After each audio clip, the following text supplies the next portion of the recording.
Sebenarnya Yon, gue itu udah di dalam dunia industri asuransi dari tahun 2007.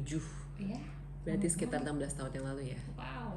Jadi waktu itu gue kerja di suatu perusahaan medical assistance company. Jadi sebenarnya perusahaan asuransi itu kan berpartner dengan perusahaan medical assistance untuk Hmm. ngebantu mereka dengan masalah billing, untuk misalnya telepon ke rumah sakit, ngecek-ngecek apa namanya laporan medis awal dan lain-lain. Nah, dulu gue tuh dokter yang ada di dapurnya mereka sebenarnya.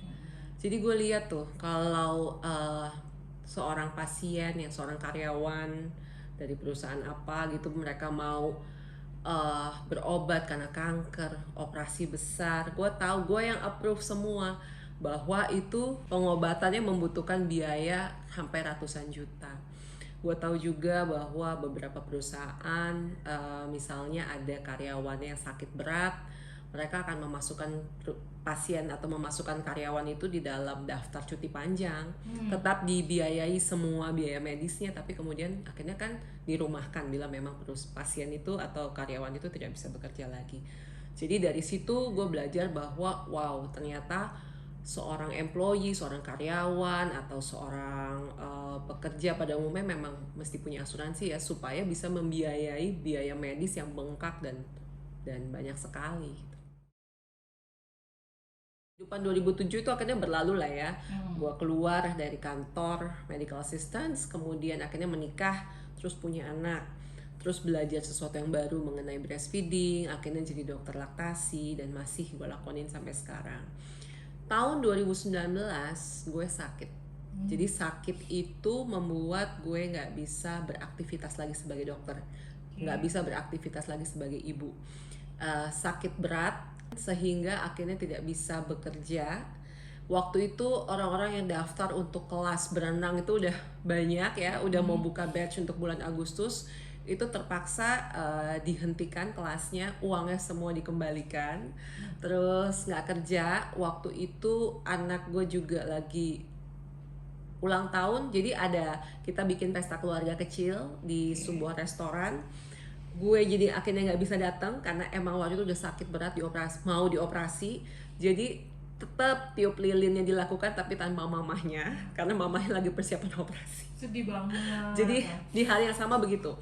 Akhirnya setelah operasi besar dan lain-lain, waktu itu gue mulai berpikir bahwa gue yang cuman sakit seperti itu aja nggak bisa kerja dan harus ada di dalam apa ya, dalam suatu kondisi di mana gue harus beristirahat paling nggak tuh sampai lebih dari 3 bulan nggak bisa kerja sama sekali.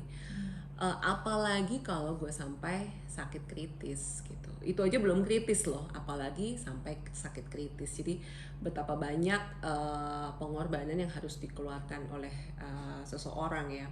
Dan waktu itu Yona tawarkan suatu apa Income namanya, protection. income protection, suatu asuransi untuk memproteksi saat penyakit kritis. Langsung deh bilang iya dan langsung waktu itu ambil ya, Iya. karena emang profesi gue tuh dokter. Jadi dokter itu baru bisa dapat uang kalau bekerja, kalau ketemu pasien. Praktek. Sama kalau praktek sama lah, misalnya seperti makeup artist atau seperti artis, kalau dia nyanyi baru dapat uang. Dokter juga gitu. Jadi pada saat kondisinya penyakitnya nggak bisa membuat dokter itu bekerja, otomatis nggak ada penghasilan. Jadi waktu itu akhirnya oke, ambil deh namanya income protection. Terus ternyata setelah sambil jalan lihat-lihat lagi, ternyata bisa ada bisnisnya. Nah, mulai berpikir. Sekarang sih gue tetap melakoni pekerjaan gue ya sebagai dokter, tetap gue kerjakan karena memang itu udah apa ya, udah pekerjaan lahir batin lah Lahir ya, batin. tiap hari ketemu pasien bekerja. Tetapi pekerjaan itu membutuhkan kesehatan dan waktu. Sementara kalau kita nggak tuker waktu kita nggak dapat penghasilan. Jadi kalau kita nggak nuker kesehatan kita nggak dapat penghasilan juga gitu. Jadi kepengen punya yang namanya penghasilan walaupun kita nggak bisa kerja lagi gitu, walaupun kita sudah harus stop karena kita memang nggak bisa kerja. Akhirnya setelah tahu lebih banyak mengenai bisnis ini, jadi akhirnya mau ikutan supaya bisa tetap punya penghasilan yang sustain walaupun kita udah nggak bisa kerja lagi. Setelah gue jadi ibu ya, kita Iya. lah, kita jadi ibu ya Yon ya. Berasakan bahwa memang perempuan itu tugasnya ya ngurus anak, ngurus suami, keluarga. ngurus keluarga gitu kan. Dan selain itu pastilah kita punya mimpi-mimpi besar ya. Kita mungkin mau jalan-jalan sama keluarga kita mau mengeluangkan waktu banyak supaya kita bisa lihat perkembangan keluarga kita, perkembangan anak setiap harinya. Sekolahin anak ke luar negeri. Sekolahin anak ke luar negeri ya, kayak Yona juga cita-citakan, aku juga cita-citakan.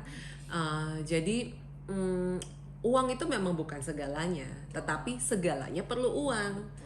Jadi tinggal kita mau sebatas apa mimpi kita. Maksudnya ya penghasilanku cuma segini, ya udahlah berarti sekolahnya di sini aja atau jalan-jalannya ke sini aja, atau kita mau bangun mimpi kita gitu. Enggak, aku maunya keliling dunia sama keluargaku. Aku nggak mau loh cuman di sini-sini aja. Aku mau lihat dunia, aku mau bawa anak-anakku tuh lihat di dunia lain tuh seperti apa selain di negara kita gitu.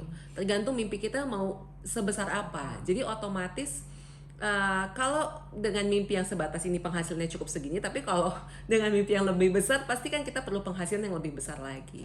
Sehingga kalau seandainya memang mau membangun mimpi yang lebih besar, mau punya penghasilan yang lebih besar, mungkin mesti join Yora Team. Jadi untuk mama-mama kalau mau diskusi lebih lanjut dengan kami, dengan Yora Team, bisa klik to WhatsApp dan kita bisa janjian untuk diskusi lebih lanjut. Itu aja. Oke, thank Oke, you thank you, bye-bye. Rati.